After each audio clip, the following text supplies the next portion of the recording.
Kumusta mga brad? Gusto mo magkaroon ng isang sikat at pangmalakasang underbone kaso lang medyo tagilid ka sa budget? Huwag kang mag-alala kasi sa ngayon ang dami ng mura. Yun ang mura.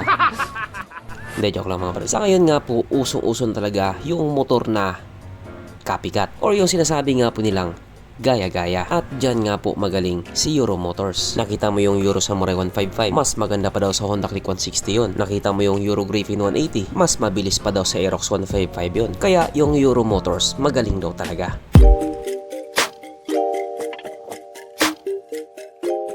Pero syempre bago tayo magpatuloy, kung bago ka pa lamang napadpad dito sa aking walang kwentang channel, huwag ka nang masubscribe. So yun na nga, kung titignan nga po natin halos karamihan ng motor ni Euro Motors mayroon talagang kamuka. Hindi naman natin sinasabing totally nang gaya sila. Baka coincidence lang.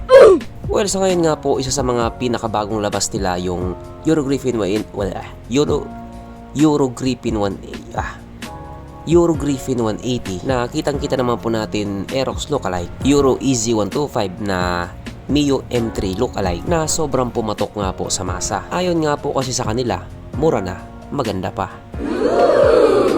Kaya ang hiling nga po ng ibang tao kay Euro Motors ngayon, bigay naman, kopyahin mo yung Winner X, tapos benta mo ng piso dos. yun nga po yung gustong mangyari ng iba. Gusto nila ng isang sikat na underbone pero tagilid sila sa budget. Kaya kay Euro Motors sila lalapit. Hindi po kasi natin may pagkakaila na sobrang gwapo talaga nitong Honda Winner X na ito. Kahit nga po sinasabi ng iba na wala siyang binatbat doon sa mga katunggali niyang underbone pagdating nga po sa pabilisan di umano or top speed.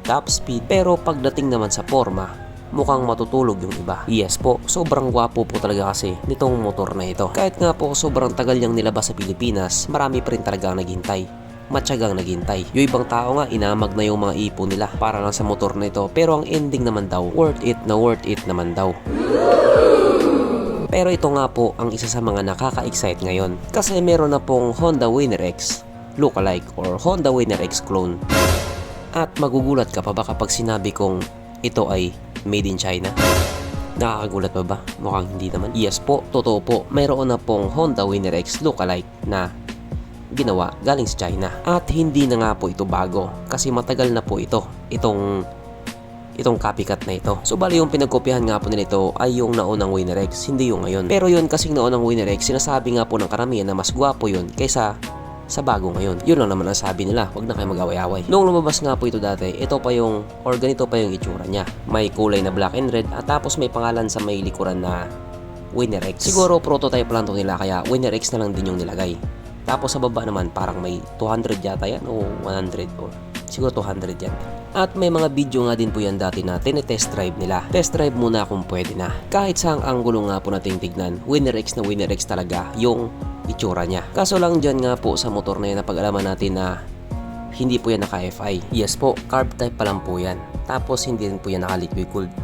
Naka-air cooled pa lang din po yan. Pero kasi kung sakali, pwede pa namang magbago yan. Kasi nga 'di ba, matagal na rin lang ginawa yan. Kumbaga hindi pa siya updated. Pero ito na nga po tayo ngayon. Kasi meron na naman pong kumakalat na litrato dito sa motor na ito. Pero may ibang pangalan na siya. At kung makikita nga po natin yung pangalan niya dyan sa may gilid, sa may taas, Euro Motor po yung nakalagay. Mukhang ito na yata yung sign. At sa baba naman may nakalagay na Inner. Tapos makikita nga din po natin yung 180. So ibig sabihin ba ang motor na ito ay Euro Motor Inner 180? Kung sa bagay pwede na rin, hindi na rin nalalayo sa Honda Winner X 150. Yung Winner titanggal lang yung W. Pero syempre wag ka munang ma-excite. Sa ngayon kasi tahimik pa si Euro Motors dito sa motor na ito. Pero syempre hindi din po natin naalis yung posibilidad na magkatotoo yan. Kasi alam naman natin si Euro Motor, kaya nilang gawing posible yung imposible. Tingnan mo, meron silang Yamaha Sniper lookalike, meron silang Honda RS150 lookalike, meron silang Honda Wave 100 lookalike, meron silang Honda Click 125 lookalike, meron silang Honda Click 160 lookalike, meron silang Mio M3 lookalike, at higit sa lahat meron silang Yamaha Aerox lookalike. Kaya ang magkaroon ng Honda Winner X 150 lookalike, hindi po talaga imposible. Posibleng posible. Malay natin, i-surprise na naman tayo ni Euro Motor. Kaya habang may panahon ka pa, mag-ipon ka na. Kasi panigurado pag nilabas nila yan, mura talaga yan. At dito sigurado ako magmumura ka din kasi wala pa din tayong bounce. Okay, bye. Kita mo to, hampas ko to sa pagmumukha mo no?